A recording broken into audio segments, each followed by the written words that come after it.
Saludos amigos, gracias por estar con nosotros en su programa A Rajatabla, el espacio estelar de todos cuantos programas producimos a través de la televisión dominicana. Muchas gracias de verdad por estar con nosotros en este momento. Este es un programa reflexivo, este es un programa solidario, este es un programa para gente adulta, este es un programa para patriotas, para ciudadanos preocupados por su país. Gracias de verdad por estar con nosotros. Hoy vamos a hacer un programa, digamos, un tanto autocrítico sobre la vida dominicana, y en ese contexto he invitado a un gran amigo que me parece que es la persona ideal para reflexionar sobre el presente, pero sobre todo sobre el pasado reciente, histórico. Yo hoy quisiera comenzar con ustedes con la siguiente reflexión.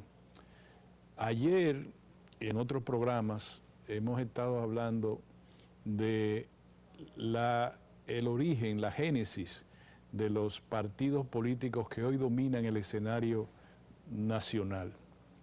Y habíamos señalado que los partidos, a pesar de que son tres partidos de naturaleza liberal, fíjense, en las sociedades que su nomenclatura es absolutamente coherente, hay partidos conservadores, partidos liberales, y una tercera corriente es los partidos de izquierdas o marxista o más contestatario frente al statu quo. Esa es la realidad fundamentalmente de Europa, que como son nuestros colonizadores, heredamos en América Latina. En la República Dominicana ocurre una situación que a mí me parece novedosa. El Partido Revolucionario Dominicano es el primer partido democrático que se funda en el exterior en 1939 y llega en el 1961 su primera camada de dirigentes, todos liberales, procedentes de un contexto histórico en toda América Central y el Caribe, que se denominaba la Legión del Caribe, los líderes democráticos contra la tiranía de esos tiempos, la tiranía en todo Centroamérica, la tiranía de Trujillo. Llegaron después del ajusticiamiento del tirano a instalar el Partido Democrático Liberal, como era el Partido Revolucionario Dominicano. Luego ese partido, durante toda su permanencia, su vigencia importante en la conducción del Estado, ese partido tuvo, digamos que desde el punto de vista ideológico, todos los anhelos de democracia del pueblo dominicano. ¿Qué es lo novedoso? Lo novedoso es que ese partido fue dirigido por la oligarquía dominicana. Después del golpe de Estado de Juan Bosch, pasada la Revolución de Abril, Antonio Guzmán fue el primer presidente de la República por el Partido Revolucionario Dominicano. Su nomenclatura clasista, oigan lo que le estoy diciendo, no su persona, su buena actitud hacia la vida dominicana, no, su nomenclatura, me refiero, de clase, era oligarca, era uno de los más influyentes empresarios agrícolas y pecuarios del país. Recuerden que cuando hablamos de oligarquía, y le estoy hablando desde el punto de vista sociológico, y se lo había dicho en programas anteriores, oligarquía es aquel sector económico cuyo capital es muy superior a la capacidad de mano de obra que emplea. El nivel de capital es mayor, muy desproporcionado a la mano de obra que emplea. ¿Cuáles son esos? Los empresarios, antes se le llamaba terratenientes, hoy se le llama empresarios agrícolas, los banqueros, grandes, los sector financiero del país, y los comerciantes importadores y exportadores del país. Esos tres sectores, digamos que era lo que conformaba en los tiempos en que me refiero la oligarquía dominicana. ¿Cuáles fueron los presidentes del PRD? Don Antonio Guzmán, aunque Jacobo Magluta duró 43 días después de su suicidio, el doctor Salvador Jorge Blanco, también que en paz descanse, que fue abogado de la oligarquía. Fíjense de naturaleza liberal, pero vinculado profesionalmente a los sectores más oligárquicos del país. Luego el presidente don Hipólito Mejía, empresario agrícola, aunque no con una vocación oligárquica, porque no lo es desde el punto de vista económico, sin embargo, con un quehacer desde el punto de vista de la agropecuaria vinculado a ese sector.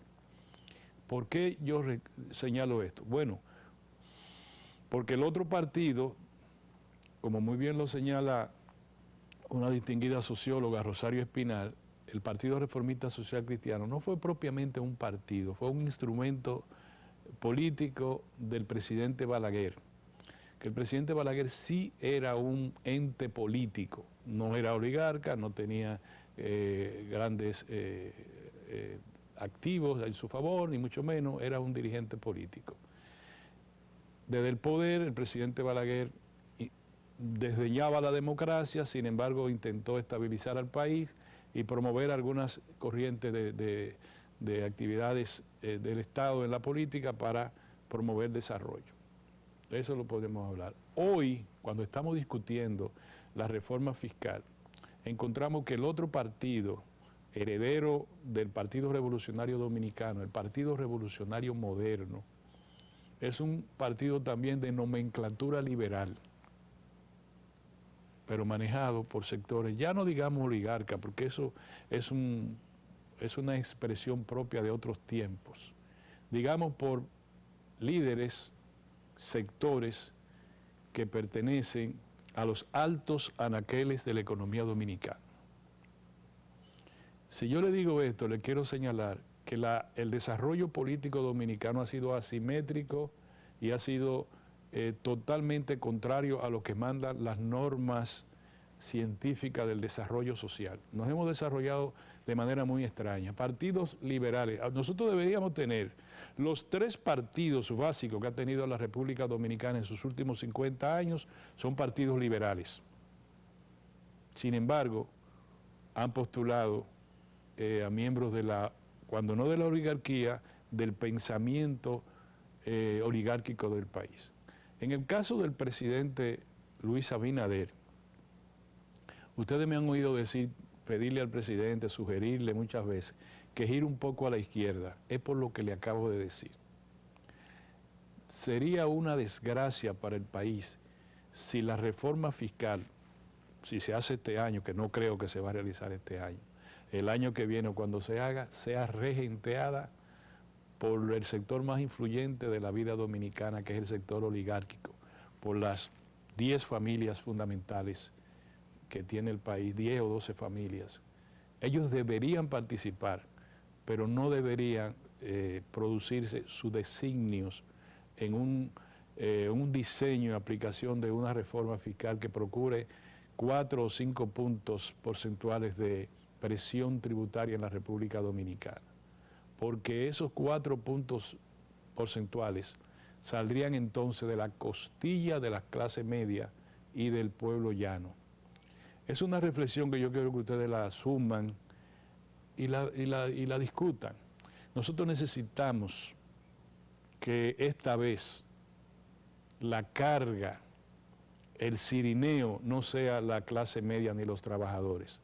Esta vez tendrán que sacrificárselo quienes durante 20 años han multiplicado sus utilidades y su patrimonio en una economía que dicen los que la manejan y los que la han manejado, que ha sido una economía creciente, una economía con un crecimiento sostenido, pero no con una distribución del ingreso con equidad y con justicia social.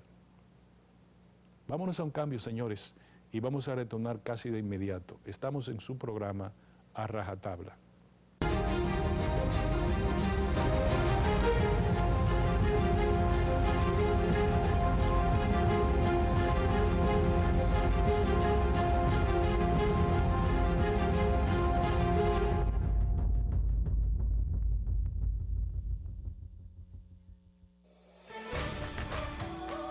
En Banreservas apoyamos la voluntad de nuestra gente. Por eso celebramos 80 años escribiendo historias de crecimiento personal y profesional, mientras continuamos con nuestra gran labor de mejorar la vida de la gente, poniendo el corazón en cada momento. Banreservas, 80 años siendo el banco de todos los dominicanos.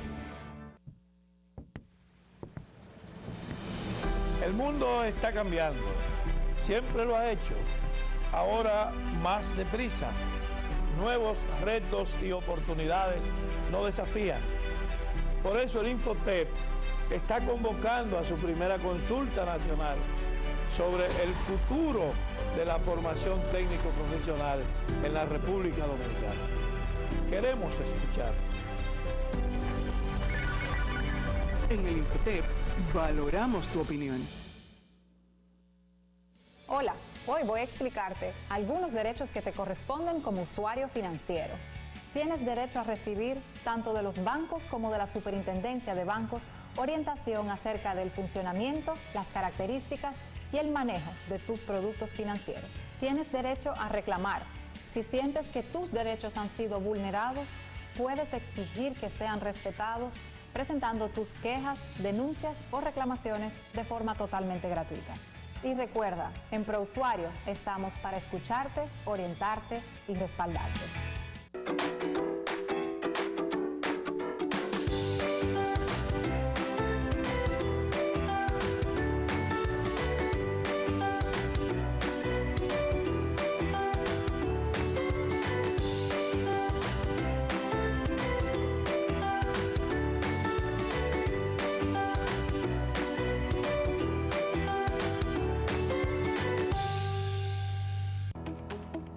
El Banco Central hace política monetaria.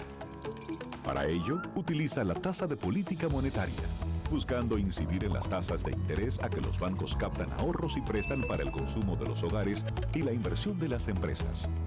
El objetivo de la política monetaria es mantener la inflación en torno a una meta definida por el Banco Central, logrando la estabilidad de precios y contribuyendo a crear las condiciones para un crecimiento económico sostenido. Banco Central de la República Dominicana, por la estabilidad y el crecimiento.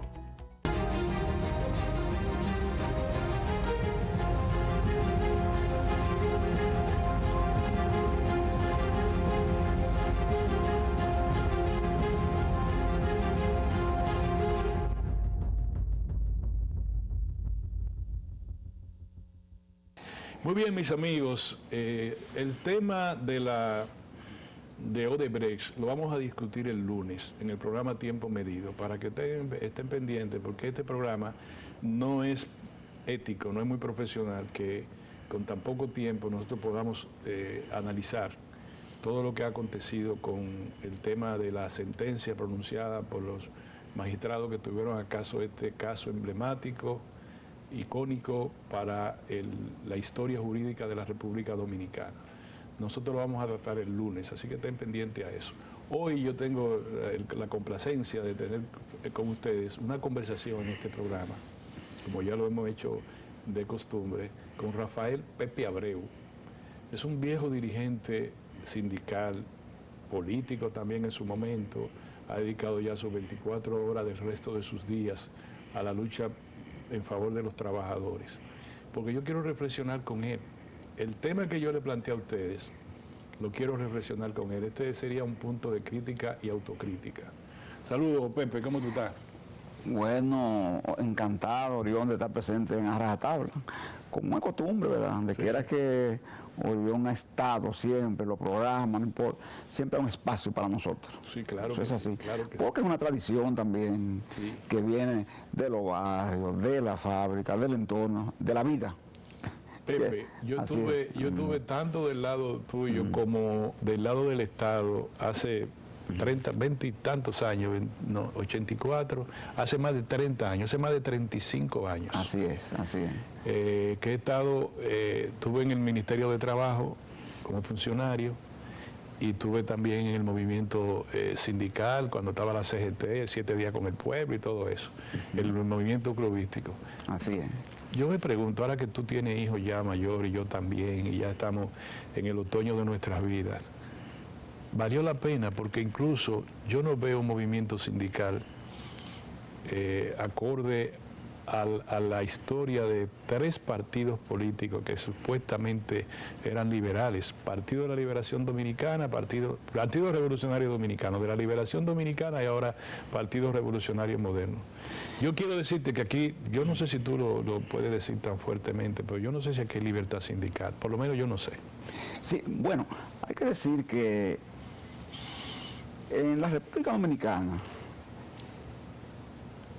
ha habido, hay que decirlo así, muchos avances, por ejemplo, a nivel de lo que es la libertad de opinión. Lo hace. Se puede decir que para coger a Orión y meterlo de repente en Vietnam, en esa tenebrosa cárcel del Palacio, o que le pase lo de Orlando o lo de Goyito, hay que dar muchas explicaciones. Sí. Eso nadie lo puede hacer hoy. Entonces es una ganancia, ¿verdad?, de esa lucha que hemos tenido, que hemos vivido. Hablábamos de Capotillo, de aquellos tiempos, hasta de la banda. Que ser un estudiante de Juan Pablo Duarte sí. significaba ya que usted era un agente sospechoso de persecución. Y tú analizas y dices, hemos tenido otras libertades. Y tú dices, por proclamarse comunista en cualquier esquina, ¿apresarían a alguien hoy en República Dominicana? O por tener un periodiquito que diga libertad o despertar del pacorero en los bolsillos y repartirlo. O hablan o vanguardia del PLD. O hablan del comunista del PSD, o vanguardia del pueblo, PLD. ¿Apresarían? Y yo creo que no se produciría un apresamiento. Mencionaste los clubes culturales de nosotros, que hacíamos en los barrios, porque era un modo como de respiro. La poesía coreada, ¿verdad? Sí, Orión, ¿verdad sí, que sí? Sí, claro. Los coros, hablar, la charla, que llevamos a dar un profesor de la UAD, una charla, ¿verdad? Ahí, en un club de eso. Era un modo como de respiro, y eso era perseguido. Ahora, ¿qué pasaba en ese tiempo con los sindicatos? Eran perseguidos de una manera pertinaz, al tiempo que sindicalistas iban al exilio, desaparición. Hablábamos de fenecido Julio de Peña, hablábamos de Barbarín Mujica, de una serie de cosas más hablábamos, y de todo lo que pasamos y nos tocó vivir en ese momento. Todo porque había oposición radical a la existencia de un sindicato. Esa es la libertad, la sindical. No te olvides de Francisco Antonio Santos. Francisco Antonio Santos, que falleció recientemente. Esa es la libertad que todavía en la República Dominicana, Orión, sigue pendiente de que se pueda practicar libremente. Porque hoy, es verdad que no hay un asesinato así, vulgar, abierto, ni una persecución, ni un exilio, pero declarar en cierta área de la economía, de la que tú mencionaste ahí, tú mencionaste varias, declarar ahí a gente que tú lo ves hablando de la democracia y reclamando democracia y reclamándole a los políticos, declarar ahí cierta área, yo soy sindicalista o quiero formar un sindicato. Significa, Orión, que pongan de patita en la calle al grupo que lo intente, todavía hoy. Entonces, por eso yo digo, Orión, que pese a esos partidos liberales que hemos tenido en el poder, no hemos podido construir, eso hay que decirlo así, una sólida libertad sindical. Porque te voy a decir algo, los líderes de esos partidos, que sabes que yo lo he apoyado en ocasiones, claro, a muchos de ellos, siempre eluden tocar ese tema.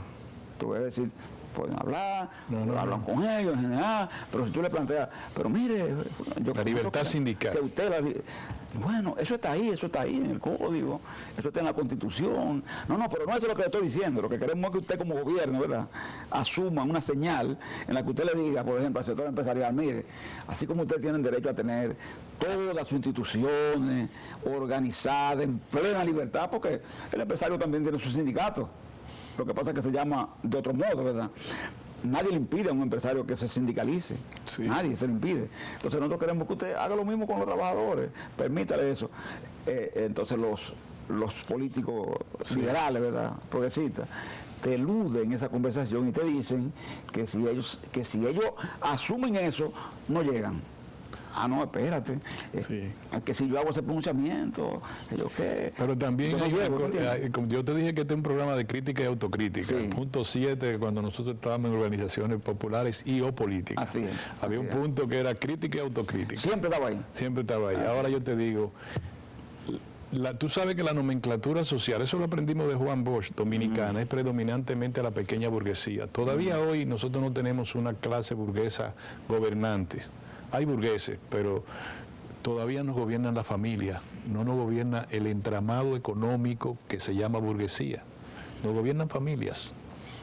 Yo te pregunto, a nosotros los pequeños burgueses, ¿nos compraron o nos vendimos? Puede ser que haya de las dos cosas, ¿por qué? Porque esa pequeña burguesía que tú señalas, no nos olvidemos que hubo una época muy importante.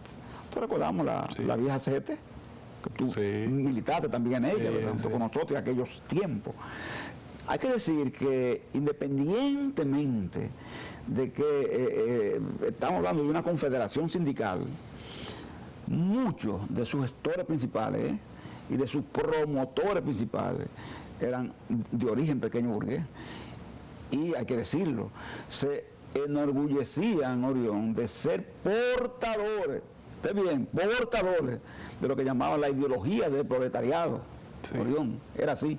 Es más, muchas veces hasta se competía entre los partidos, ¿verdad? Diríamos así, denominados de izquierda, como tú decías, más radicales, por quién era el más representativo, teníamos influencia dentro de esa clase obrera.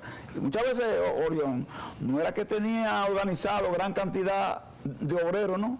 La mayoría eran personas provenientes de esa pequeña burguesía. ¿Por qué que aquí no había clase obrera? No había clase obrera. Entonces, ¿qué hacía qué pasaba con esa pequeña burguesía entonces? Estaba después, posteriormente, Orión, entonces, cuando aquello socialismo real cae, demás asuntos, que hay un giro distinto. Y esa misma pequeña burguesía que teníamos ahí asociada, ayudando y demás, también pasa a otro lado, pasa a otro lado, y es atraída hacia otro lugar. A veces uno se queda, y lo hemos dicho nosotros a veces, observando, ¿verdad? Aquellos asesores laborales, vamos a suponer. Saco al doctor Albuquerque, por ejemplo, lo saco porque siempre ha estado con nosotros, Julián Ibar Suárez, ¿verdad? Aquellos economistas, asesores, cerca de nosotros, y uno dice, pero ya esta gente, los que están hoy ya no son así, ya no están con nosotros, ya no están cerca de los sindicatos. Yo te quiero contar. Fueron a otro lado. Te corto ahí para contarte una historia que la he dicho muchas veces y la he escrito. Un amigo mío que era del MPD, del barrio Capotillo, que vestía de caqui, que las botas que compraba le quitaba el brillo con arena, porque ese brillo era de un brillo burgués. Así es. Que usaba una gorra como la del Che Guevara y era un militante, pero 24 horas. Cuando en los clubes culturales aprobaron, fue al final de los gobiernos del presidente Balaguer, que aprobaron los nombramientos de los profesores y nos pagaron 3 meses atrasados, 3 meses de 115 pesos, eran 345 pesos, nunca habíamos visto tanto dinero, nunca. Le digo yo a ese amigo mío, que en paz descanse, que murió, yo quiero que tú y yo vamos para el Barrilito. El Barrilito era un bar que estaba en San Carlos, creo que en la Jerónimo de Peña, donde los hermanos de uno lo oía que le hablaban del Barrilito como que era un bar de cortina. Oye, ese era el deseo de todos nosotros, estar como nuestros hermanos, sentarnos ahí. El muchacho se negaba, pero al final yo lo convencí, con el único compromiso de que no podíamos decírselo a nadie. Nos instalamos en el Barrilito, en la Jerónimo de Peña, cerrado, primera vez con aire acondicionado. Valga la publicidad, el whisky era Back 69, compramos uno, imagínate, él con 345 y yo también. Claro. Teníamos más cuartos que el gobierno haitiano. Así es. Y una soda y 2 sodas ahí. Cuando se instalaron las 2 personas del sexo opuesto, que comenzaron a pasarle la mano al muchacho, y ya él iba bajando el litro, él me dijo, los 2 éramos 2 aventureros en eso, él me dijo, Orión, mira, quedamos que no le vamos a decir nada a los muchachos, pero tú sabes una cosa, ser rico no es malo nada. A partir de ahí, ese muchacho dejó su ideología, pequeño burgués al fin, intentó siempre tener dinero para poder, como yo también lo quería, vivir la vida. ¿Tú sabes qué me trajo eso como reflexión? Nosotros renunciamos al PLD en 1979. Yo no he vuelto a ocupar ninguna militancia política, aunque sí simpatía en todo un periodo histórico. Nosotros renunciamos de estar con Juan Bosch porque nos cansamos, porque queríamos irnos al barrilito, porque queríamos tomar trago, queríamos tener mujeres, queríamos gozar. Y con un partido como era el PLD en ese tiempo, eran 24 horas y un poquito más trabajando, ya estábamos cansados. Esa es la pequeña burguesía que hoy tiene mucho dinero sin ser burgueses, porque siguen siendo pequeños burgueses, quieren parecerse a Pepín Corripio, pero no pueden llegar a ese trono, no es posible porque la naturaleza social se lo impide. Y yo te pregunto a ti, ¿hemos estado navegando en círculo? Fíjate, Orión, que esa anécdota que tú describes es un espejo fiel de toda esa trayectoria que nosotros hemos vivido, hemos sido testigos oculares, ¿verdad? Y partícipes también de ella. Fíjate, por ejemplo, de lo que tú dices de navegar en círculo. En un momento determinado, cuando, por ejemplo, uno de los partidos que tú mencionaste llega al poder con un terrateniente, pero nosotros que habíamos vivido, tú, yo y otros, bajo el rigor de una clandestinidad de años, una clandestinidad de años en el que tú vivías, pero no vivías, ¿verdad? Se puede decir, porque en cualquier momento podía pasar cualquier cosa que terminara contigo, o terminara con un exilio, o terminara con una cárcel. Bueno, entonces tú, prácticamente se rompen las amarras, es como romper una cadena.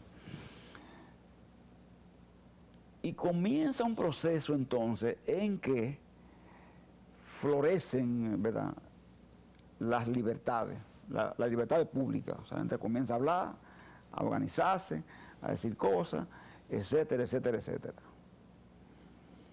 Señores, y damos otro salto a otro presidente que tú mencionaste. Otro salto a otro presidente que tú mencionaste, que era ese presidente, hace una cosa, un defensor de derechos humanos. De los presos políticos. Ese señor se iba a defender en una barra de defensa a los presos políticos. Déjalo ahí un momentito para que nos vamos a un cambio que nos están pidiendo. Sí. Y tú hables de ese presidente que era defensor de los derechos humanos. Nos vemos en un momento, señores. Este es un programa que se puede llamar hoy de crítica y autocrítica. Nos vemos en un momento.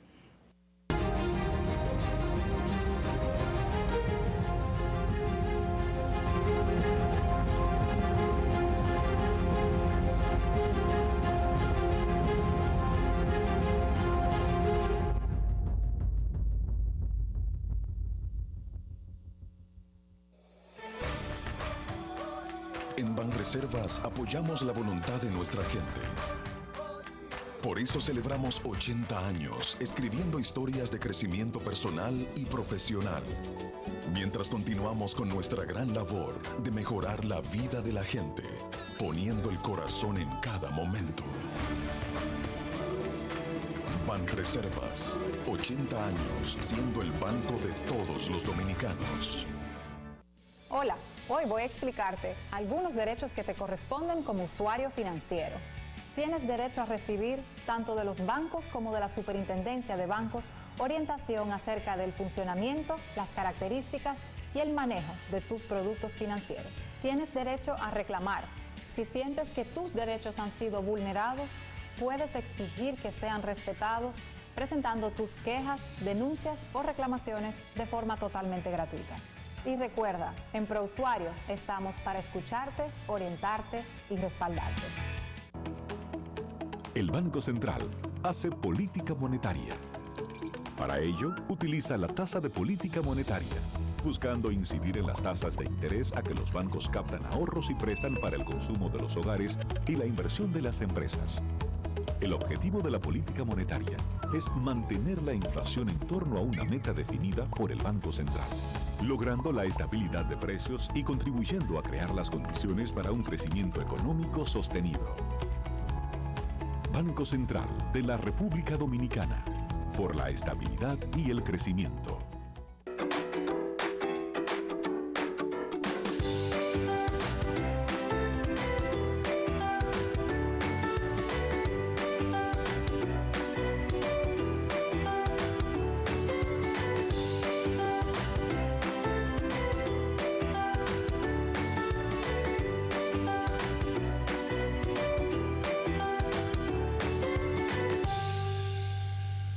Hola, hoy voy a explicarte algunos derechos que te corresponden como usuario financiero. Tienes derecho a recibir, tanto de los bancos como de la Superintendencia de Bancos, orientación acerca del funcionamiento, las características y el manejo de tus productos financieros. Tienes derecho a reclamar. Si sientes que tus derechos han sido vulnerados, puedes exigir que sean respetados presentando tus quejas, denuncias o reclamaciones de forma totalmente gratuita. Y recuerda, en ProUsuario estamos para escucharte, orientarte y respaldarte. El mundo está cambiando. Siempre lo ha hecho. Ahora más deprisa. Nuevos retos y oportunidades nos desafían. Por eso el Infotep está convocando a su primera consulta nacional sobre el futuro de la formación técnico-profesional en la República Dominicana. Queremos escuchar. En el Infotep valoramos tu opinión. En Banreservas apoyamos la voluntad de nuestra gente. Por eso celebramos 80 años escribiendo historias de crecimiento personal y profesional, mientras continuamos con nuestra gran labor de mejorar la vida de la gente, poniendo el corazón en cada momento. Banreservas, 80 años siendo el banco de todos los dominicanos.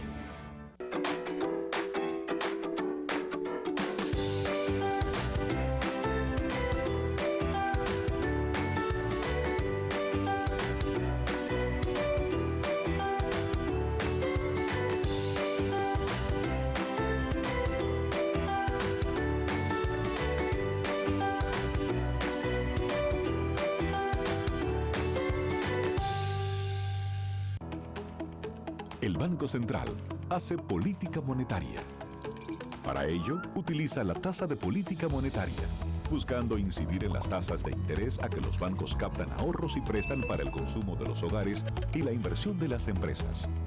El objetivo de la política monetaria es mantener la inflación en torno a una meta definida por el Banco Central, logrando la estabilidad de precios y contribuyendo a crear las condiciones para un crecimiento económico sostenido. Banco Central de la República Dominicana, por la estabilidad y el crecimiento.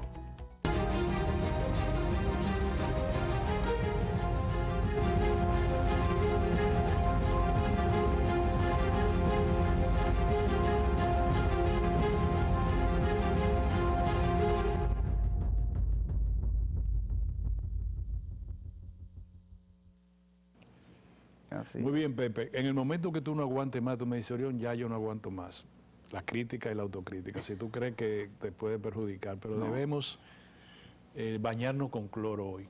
¿Está bien? Por eso yo Así quiero es. que tú sigas. Tú hablabas del presidente. Sí, del presidente que se iba a una barra de la defensa gratuitamente a defender presos políticos. Nosotros caímos presos en Santiago, ¿y quién estaba ahí? Sí. ese presidente que no era presidente, sino un defensor también de sectores oligárquicos, como tú decías, pero él tenía esa vena democrática, era liberal, como Sí, tú decías, sí. y iba a hacer eso porque lo consideraba también un aporte, ¿verdad? Venía también de la Guerra de Abril, fue parte, ¿verdad? Entonces, ese presidente llega al poder, ocurre un abril del 84, muchas cosas pasan, y dando vuelta en círculo, Orión, ¿a quién retornamos? Aquel viejo caudillo Sí. de los 12 años, aquel de la represión abierta, aquel que perseguía los clubes, ¿verdad? Los sindicatos, los estudiantes. Pasamos por un momento que hacia ocupaba abril del Juan Pablo 84. Duarte, ¿verdad que sí? Que ocupaba Juan Pablo Duarte, ¿verdad que sí? Sí. Y llegó, la Universidad Autónoma era ocupada, ¿verdad? Cada rato. Pero volvió, señores, dando la vuelta en círculo. Sí. Ese señor vuelve y dice, no, ya yo no soy el mismo, yo vuelvo, ¿verdad?, con otra posición, con otra vía, con otro pensamiento, porque el hombre, dice a él, no cambia, pero sí las circunstancias, ¿entiendes? Y tengo que adaptarme, por tanto, a un ámbito democrático. Y de verdad, Orión, muchos que como tú y como yo, porque si lo negamos son muy hipócritas, Orión, nos preocupamos mucho porque dijimos, el retorno de este hombre puede volvernos a lo que vivimos, ¿te entiendes?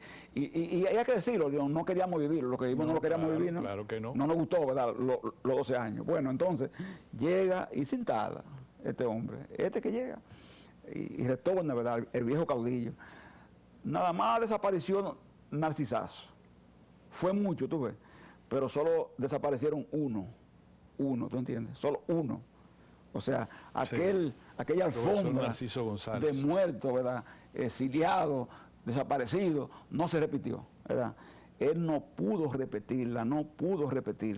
Entonces caminamos, avanzamos, seguimos y nos encontramos, y nos encontramos aquí. Y yo digo, Orión, que nunca uno puede asumir con frustración, no debemos nosotros asumir con frustración el papel que hemos desempeñado, pese a las ingratitudes, que siempre somos portadores, ¿verdad? Todos los humanos, ¿verdad? Tenemos que reconocer y reconocernos, ¿entiendes?, que independientemente de que todavía nos encontramos en espacios por conquistar, uno como por ejemplo una libertad sindical plena, hemos superado con creces aquellos momentos que vivimos. Sí, es correcto. Mira, el presidente Luis Abinader, ¿qué es lo que estamos contando hoy? Estamos contando hoy que hay partidos liberales, pero sin embargo, esos partidos de alguna manera han sido muy influenciados, ya no digamos por la oligarquía, como que es una expresión muy antigua ahora para estos tiempos de globalidad, sino decir que los anaqueles altos de la economía dominicana todavía inciden muy significativamente en partidos liberales. En toda parte del mundo, Carlos Andrés Pérez es un ejemplo. Las oligarquías inciden, pero siempre la dirección política la tiene esa burguesía, cuando se desarrolla la burguesía. Cuando no se desarrolla la burguesía, si hay en el país desarrollo material, lo que le llaman las condiciones materiales de existencia, entonces sí un pequeño burgués puede conducir el Estado con un criterio de un capitalismo que llamaba el Papa menos salvaje, un capitalismo humanista. En Europa son pequeños burgueses. Algunos oligarcas aplican, como dicen, pero en Europa los primeros ministros, ¿quién es Felipe, el de España? Pequeño burgués.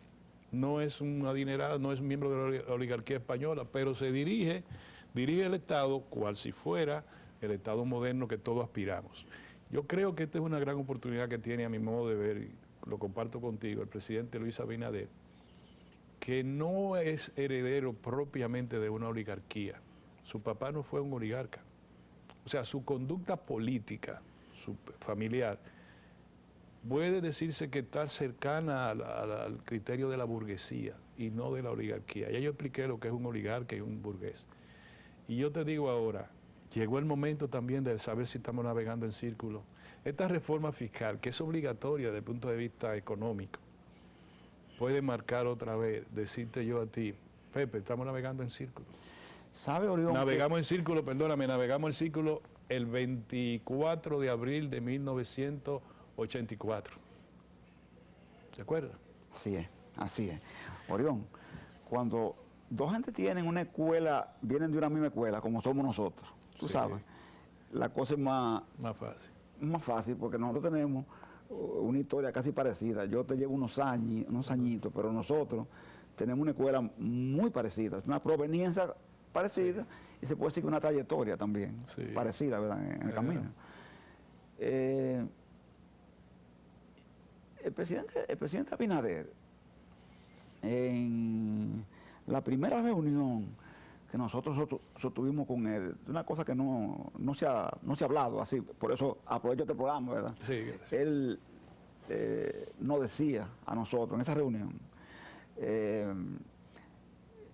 mi papá, o sea, se refería a don José Rafael Abinader, siempre me decía que por qué las centrales, o sea, se refería a nosotros, se preocupan tanto por el salario nominal y ustedes como que no se van a la discusión que debe ser importante.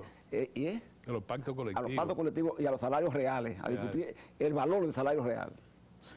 Y tú sabes, Orión, como un periodista de formación en economía, como eres tú, que para nosotros esa sería una discusión esencial. Sí. La respuesta que le dimos al presidente fue, presidente, es porque nadie quiere discutir eso. Le dijimos, mire, usted se lo plantea a los empresarios y no lo quieren abordar, ¿me entiendes? Sí. Pero usted se lo plantea a los presidentes y tampoco quieren meterse en eso, ¿me entiendes? Ahora, si usted está dispuesto a hacerlo, sería muy importante, ¿verdad?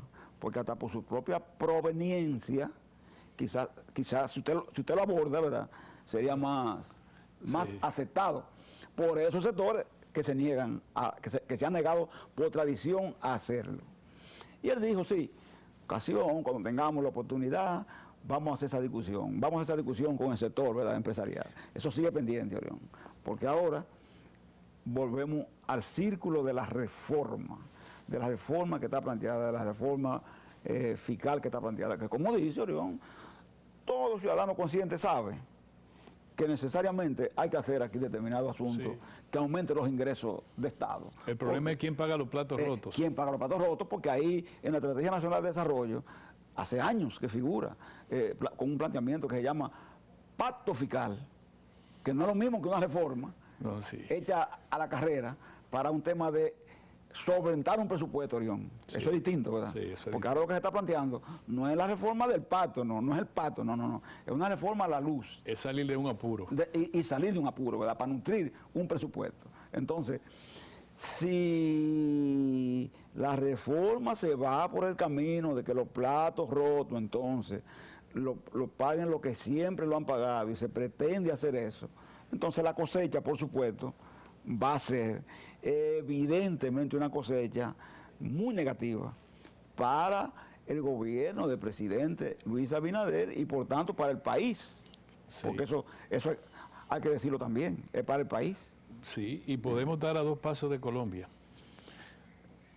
Y cualquiera no quiere no quiere yo sé que el presidente no va a entrar en eso. Ya la primera vez quisieron llevar al presidente a una trampa de esa. Acuérdate, en la Navidad de pasada, con un paquetito que por poco cogemos candela. Si el presidente no le busca una alternativa de ingreso, en ese momento, todavía hoy tuviera el fuego. Esa es la verdad. Ahora yo le digo a ustedes... Fíjate que tú lo dices sin apasionamiento. No es que seamos partidarios o no, de él, porque yo no voté por él, pero reconozco, ¿verdad? Reconozco que él por lo menos tuvo la certeza de cuando vio eso, tuvo la visión de decir, aguanta ahí, ¿no entiendes? Y pararlo. El presidente es un hombre democrático, es un personaje de la vida. No vamos... Si no tendríamos calidad para hablar. Si nosotros no reconocemos que el presidente Luis Abinader es un hombre democrático que promueve la democracia, entonces no estamos. Que esté equivocado en alguna cosa o decirle, presidente, no se junte con determinados sectores para que no le pongan esto, eso es distinto. Eso es distinto, eso es diferente ya. Eso es diferente, pero estamos muy bien con el presidente en el aspecto de que él es un presidente democrático. Ahora, a ustedes, estamos en punto de crítica y autocrítica. El sector Zona Franca tiene exonerado impuestos sobre la renta, ITEVI, impuesto a todo.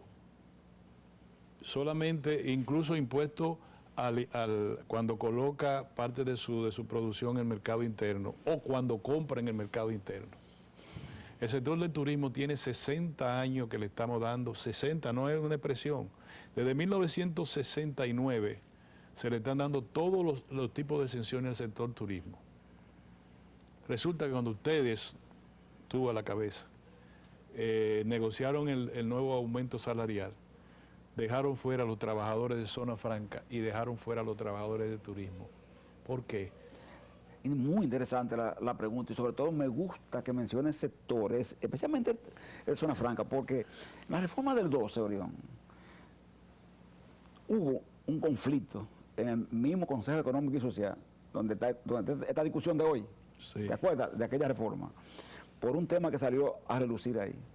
Y mire, salió a relucir desde el gobierno. El gobierno dijo, los técnicos gubernamentales.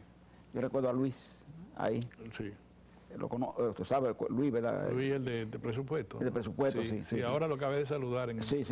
Él en el equipo gubernamental encabezó una propuesta diciendo, caramba, que la zona franca debían pagar, Orión, 10% de sus ganancias.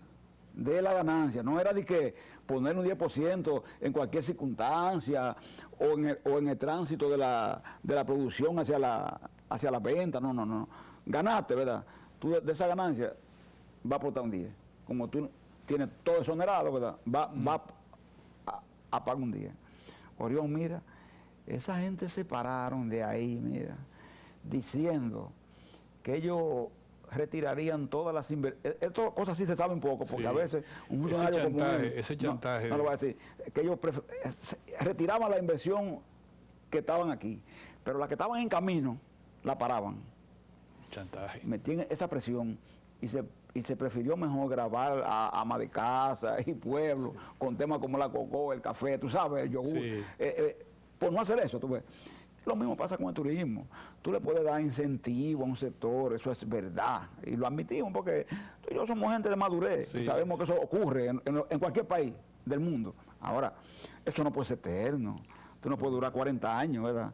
Dándole el mismo incentivo a un sector que está... Tú esas guaguas que caminan por los pueblos adyacentes a la zona de Zona Franca, Santiago y Santo Domingo, San Pedro de Macorís, Romana, y recogiendo los trabajadores. Y lo que están recogiendo es miseria, lo que están recogiendo es incertidumbre.